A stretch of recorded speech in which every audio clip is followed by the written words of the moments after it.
এনেকুৱা গৰম হ'লে আৰু বেলেগ একো কৰিবই মন নাযায়, খাবও মন নাযায়, কিন্তু উপায় নাই, কামটো কৰিবই লাগিব। স্বাগতম সকলোকে মই মানে মোৰ অন্য এটা ভিডিঅ'লৈ। বজাৰৰ পৰা জলকীয়া আনিছিলে আৰু এই জলকীয়াখিনি মই সংৰক্ষণ কৰি ৰাখি থ'ম। আগতো মই ভোট জলকীয়া আচাৰ বনোৱাত দেখাইছিলোঁ আৰু পুনৰ লৈ আহিছোঁ। মই এনেকৈ বনাওঁ আৰু বহুত দিন মই খাব পাৰোঁ। তাৰ বাবে মই টিং এটাতে মই জলকীয়াখিনি দি ভালদৰে ঘঁহি ল'লোঁ।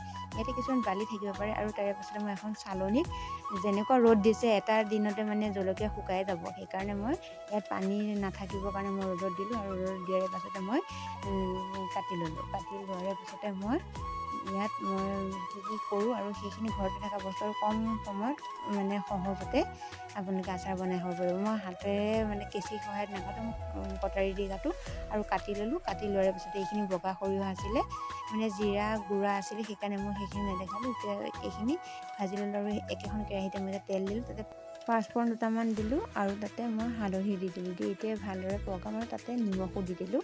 মানে নিমখ ইয়াত এনেকৈ দিলে আচাৰটো ভাল হৈ যায়। আৰু এতিয়া ভালদৰে লৰাই ল'লোঁ।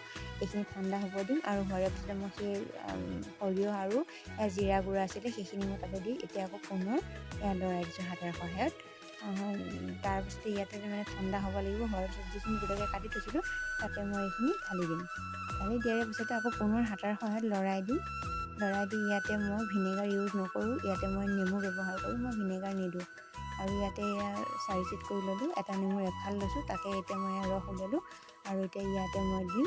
দি এতিয়া আকৌ পুনৰ হাতৰ সহায়ত ভালদৰে লৰাই অলপ সময়ৰ কাৰণে মই ঢাকি থৈ দিম, মানে গোটেইখিনি তেতিয়া লাগি যাব।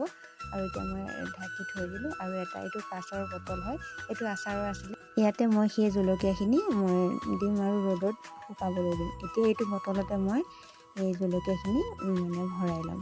হৰলিক্সৰ বৈয়াম হওঁতে বহুত হৈছিলে, তেল দিয়াৰ পাছতে কমি গ'লগৈ।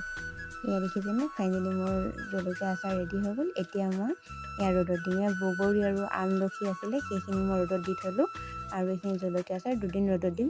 কেনেকুৱা পালে আপোনালোকে কমেণ্ট কৰি জনাবলৈ নাপাহৰিব।